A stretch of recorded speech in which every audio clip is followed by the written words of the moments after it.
Katanya tuh gadis di depannya setan kuntilanak. Malah duduk sama-sama sama tuh gadis. Waduh, saking takutnya saya lupa, Pak. Ucap Marno langsung kabur ke belakang majikannya. David memperhatikan gadis yang sedang duduk di aspal itu dengan seksama. Maaf, Nah, kamu siapa? Tanya David.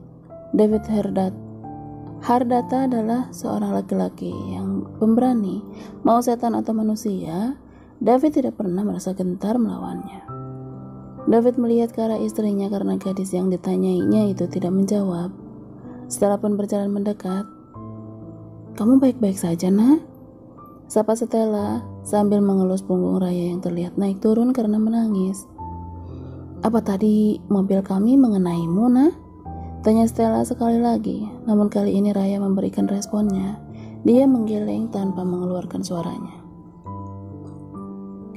"Nama kamu siapa? Ini udah malam loh. Anak gadis tidak baik jalan sendirian malam-malam begini," ucap Stella lembut kepada Raya. "Kalau kamu sebutkan alamatmu, maka aku dan suamiku akan mengantarkanmu untuk pulang." Atau Stella menoleh kepada suaminya untuk meminta persetujuan suami membawa gadis itu ke mansion mereka. Sebab hari sudah sangat malam dan sebetulnya Stella juga sudah sangat lelah sebab seharian duduk di pesawat. Kalau bisa saat ini dia mau langsung istirahat saja di mansionnya. Tapi mau gimana lagi? Saat ini ada seorang anak gadis malam-malam di tempat sesunyi ini sedang menangis. Hati Stella jadi tidak tega, apalagi dia dan suaminya tidak punya anak perempuan. Kedua anaknya adalah laki-laki. David mengangguk. Dia sangat paham isi kepala istrinya itu. Toh, di mansion mereka ada banyak kamar kosong. Besok lagi baru mereka antar gadis ini pulang ke rumahnya. Stella menoleh lagi kepada si gadis. "Atau gini aja, kamu ikut Bibi ke rumah Bibi dulu. Besok Bibi yang akan mengantar kamu pulang ke rumahmu. Bagaimana?"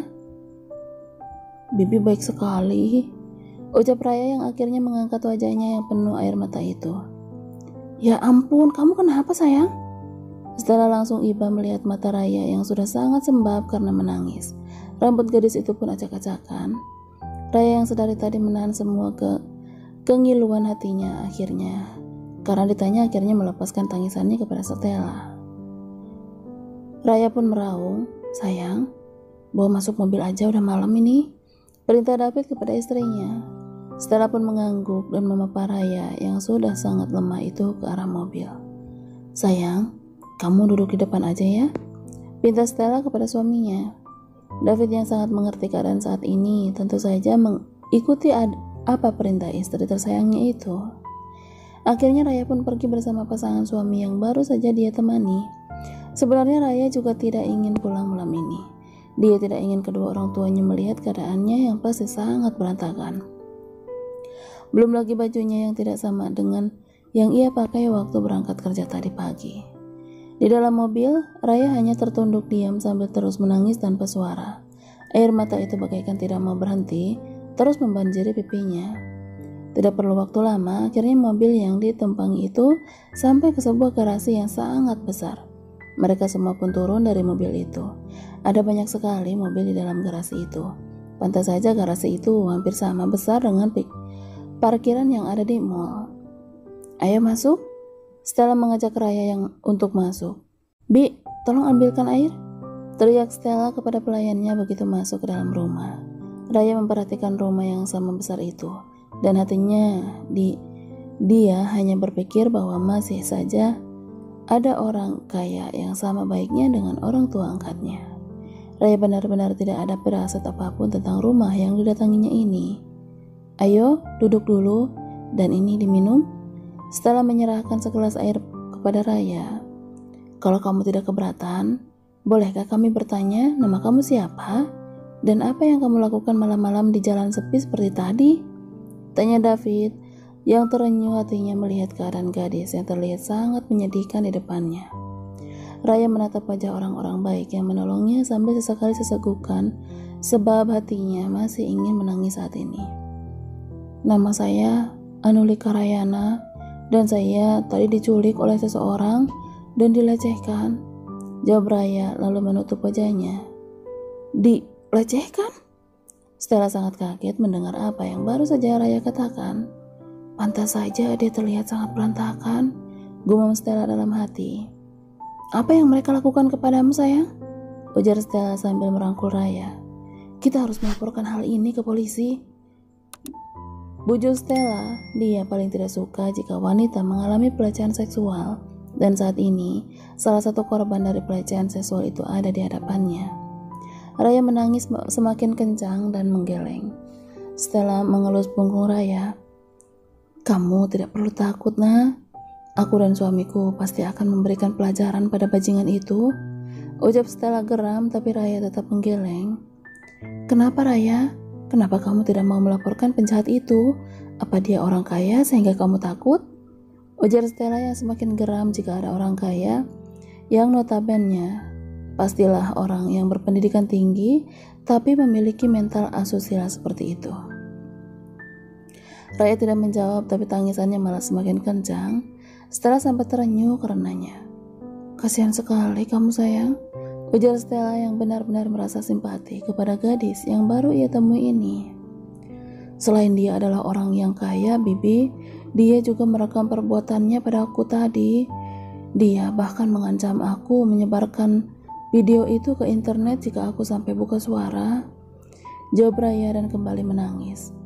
Dasar laki-laki bajingan, seru David yang juga terbakar amarah mendengar cerita Raya. David tidak habis pikir adanya orang yang berpikir jahat seperti itu. Kita harus memberi pelajaran kepada penjahat itu, sebut David. Raya, sebutkan nama penjahat itu. Kau jangan khawatir soal video atau apapun itu. Aku sendiri yang akan membuatnya menghapus video itu dengan tangannya sendiri. Raya menatap Stella dan David bergantian dengan mata sembabnya. Entah mengapa Raya yakin pasangan suami istri ini mau menolongnya. Nama pria itu Zaidan Hardata, ucap Raya sambil kembali menitikkan air mata. Apa? Seru Stella dan David bersamaan. Zaidan Hardata? Kenapa namanya mirip namanya putra kita sayang? Seru Stella yang merasa nama penjahat kelamin itu sama persis dengan nama lengkap putranya sih. Aku pun merasa begitu, ujar David dengan nada curiga sebagai ayah sih. David sangat tahu tingkah laku anaknya di luar sana, terlebih setelah Zee bercerai dengan Anggia. Bukannya David tidak menggubris perbuatan Zee, tapi dia sudah bosan berdebat dengan putra tertuanya itu. David tahu kalau dosa Zee itu untuk urusan yang satu ini sudah segunung kalau dilungguhkan. David hanya berharap suatu saat akan ada wanita yang dapat menutup lubang besar di hati Zee sehingga Zee kembali seperti Zee yang dulu lagi.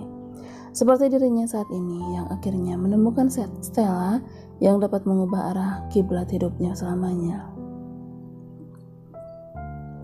Padahal aku sudah bersusah payah memilih nama itu. Tahu-taunya namanya sama dengan nama lengkap putra kita sih. Seharusnya dulu aku mencari nama yang super beda untuk anak kita. Celotuk Stella yang masih beranggapan kalau hal ini semua hanya sebatas kesamaan nama belaka antara si penjahat kelamin yang mau dia penjarakan itu dengan putranya.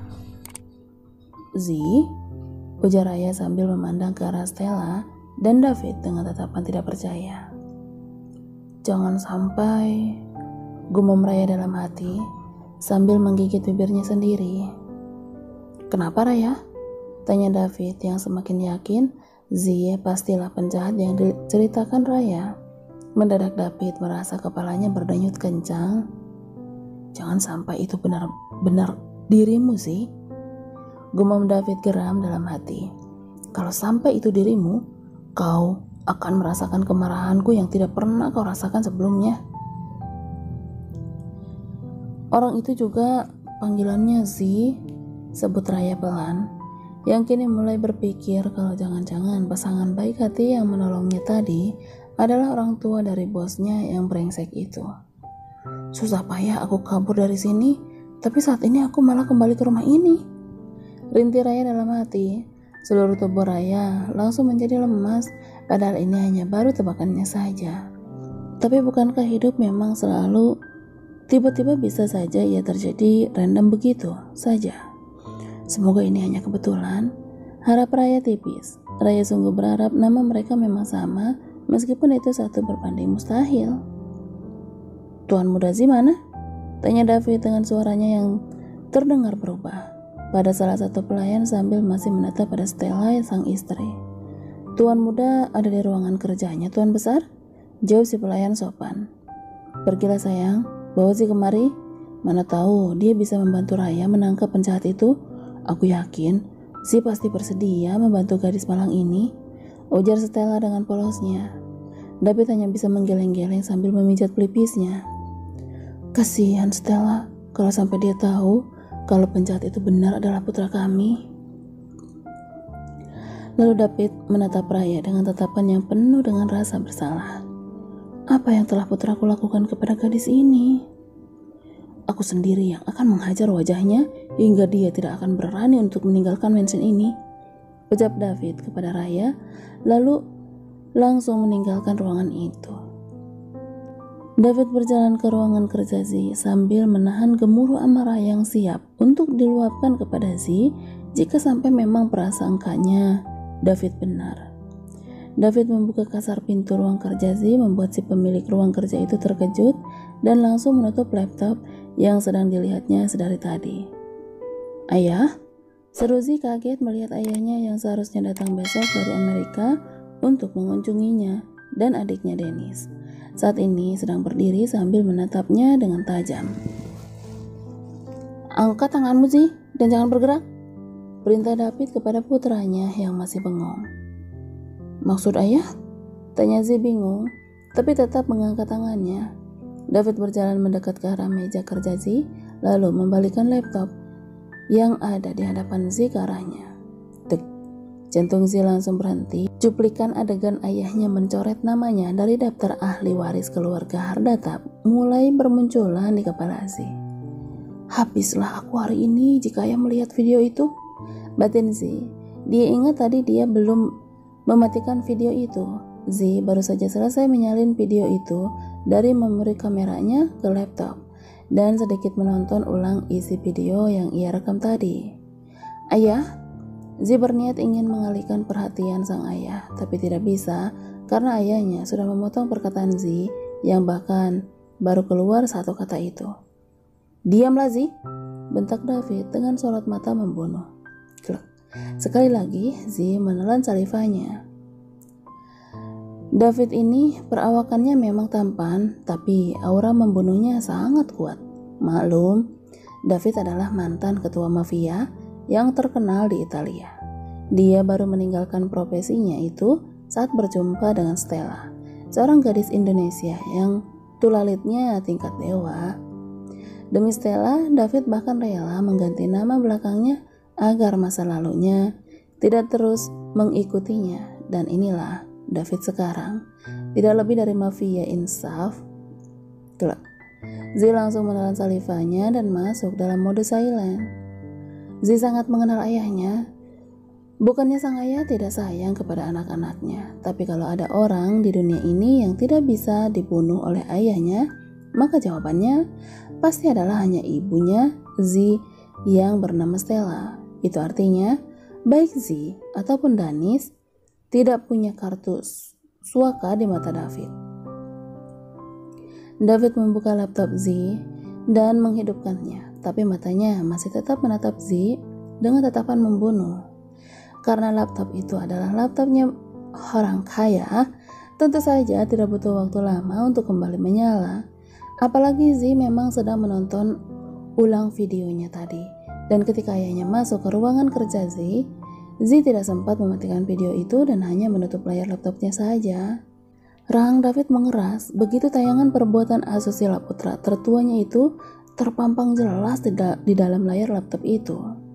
Amarah David sudah sampai ke ubun-ubun. Dulu ketika David masih menjadi seorang mafia, paling pantang bagi David untuk melukai anak kecil, wanita, dan orang yang sudah tua. Tapi lihatlah apa yang dilakukan oleh putranya. Zi menyakiti wanita yang bahkan dia ikat dulu tangan dan kakinya. Benar-benar tidak bisa David maafkan. Ditutupnya kasar laptop Zi sambil berteriak kencang di depan muka putranya itu. Zaidan Hardata, Suara David memenuhi seluruh ruang kerja Z. Tangan David bergetar, menahan untuk tidak menghajar putranya. Karena kalau sampai tangannya memukul Z sekali, David takut tidak akan berhenti sebelum Z kehilangan nyawanya. Klek. Z menelan salivanya untuk kesekian kalinya. Kalau tadi dia hanya takut kehilangan warisannya, kali ini Z takut akan kehilangan nyawanya. Jelaskan semua ini kepadaku, Z, ujar David. Geram hingga gigi-giginya pun merapatkan barisan. Z hanya mengedipkan matanya berkali-kali sambil memikirkan apakah dia akan tetap hidup setelah ayahnya tahu apa yang telah Z lakukan. Apalagi setelah ayahnya tahu kalau Raya sebenarnya adalah calon istrinya Ansel. Ayah, aku bisa menjelaskan semuanya. Video yang kau lihat di laptop itu hanyalah sebuah sandiwara yang aku mainkan untuk mengerjai Soraya pacarku, ayah. Gila Z, meski harus berbohong saat ini, paling tidak dia bisa menunda kedatangan malaikat Israel barang sebentar. Kau jangan coba-coba membohongiku, Z, ujar Daniel sambil memijat pangkal batang hidungnya. Anak ini, jika bukan anakku, sudah aku kubur hidup-hidup, geram David dalam hatinya. Aku sungguh tidak berbohong, ayah. Lain kali akan aku bawa pemeran wanitanya ke hadapan ayah. Dia hanyalah wanita penghibur yang aku bayar untuk beradegan seperti itu bersama aku, jawab Z setenang mungkin. Untung ku tidak melepaskan Raya tadi. Paling tidak aku bisa memaksanya melakukan semua itu di hadapan ayah. Z sedikit bisa merasa lega. Aku sungguh ingin menghancurkan kepalamu yang berpikir kau bisa dengan mudah membohongiku, seru David dalam hati. David menarik napas panjang dan menghalanya pelan. Perlahan rahang David tidak lagi terlihat mengeras seperti tadi. Syukurlah ayah percaya, seru Z dalam hati dan tersenyum manis kepada ayahnya. Kita akan lihat sampai mana kau bisa membohongiku, Z. David bermaksud membongkar kedok Z hingga dia tidak dapat mengelak lagi. Kalau begitu ayo kita temui ibumu. Dia sudah menunggumu dari luar, ujar David. Baik ayah, balas Z yang merasa bahwa sudah tidak mengincarnya lagi. Apakah perjalanan ayah dan ibu lancar-lancar saja? Tanya Z berbahasa basi. Seumur hidupku menjadi ayahmu, baru sekali ini aku mendengar kau bertanya seperti ini, Z. Atau jangan-jangan kau memang sudah berbuat kesalahan? Tebak David langsung pada putranya. Benarkah aku setidak berbakti itu kepada orang tua? Ayah pasti lupa. Aku selalu bertanya hal ini, mungkin ayah saja yang tidak mendengarnya ketika aku mengatakannya. Ayah bisa tanya pada ibu nanti, jawab Z kikuk dan memutuskan untuk diam saja. Semakin dia banyak bicara, maka ayahnya akan semakin mencurigainya melakukan sebuah kesalahan. Sudah lama pensiun pun, insting mafianya masih saja kuat, gumam Z dalam hati. Karena ruang kerja Z bersebelahan dengan kamarnya, maka Z sengaja mengecek kamarnya terlebih dahulu. Z memegang gagang pintu kamar itu. Terkunci, jadi dia masih mengunci diri di dalam. Ada apa sih? Tanya David. Sebenarnya tahu maksud Z. Pasti dia tidak tahu kalau Raya sudah kabur dari kamar itu. Tidak ada, ayah. Aku lupa apakah aku sudah mengunci kamarku atau belum. Ayah tahu kan kalau aku tidak suka ada orang yang masuk ke kamarku, jawab Z sambil tersenyum dan segera mengajak ayahnya untuk ke ruang bawah. Ayo ayah, ibu pasti sudah bosan sendirian di sana. Z berjalan mendahului ayahnya. Siapa itu yang bersama ibu? Gumam Z ketika melihat ada seseorang yang duduk bersama ibunya, tapi Z tidak dapat mengenali tamu yang ada bersama ibunya itu karena hanya leher ke atas yang terlihat saat ini oleh Z. Z, kemarilah sayang, seru Stella begitu melihat anaknya yang sedang menuruni tangga. Kenapa ibu tidak mengabariku kalau kedatangan ibu dan ayah dipercepatkan? Kalau tidak, aku bisa mengajak Soraya untuk menginap di sini. Dia sangat ingin bertemu denganmu, Bu, sebut Z santai sebelum sadar bahwa apa yang akan menimpanya setelah ini. Dek, Jantung Raya langsung berdebar keras mendengar suaranya yang tidak akan pernah dia lupakan seumur hidupnya itu.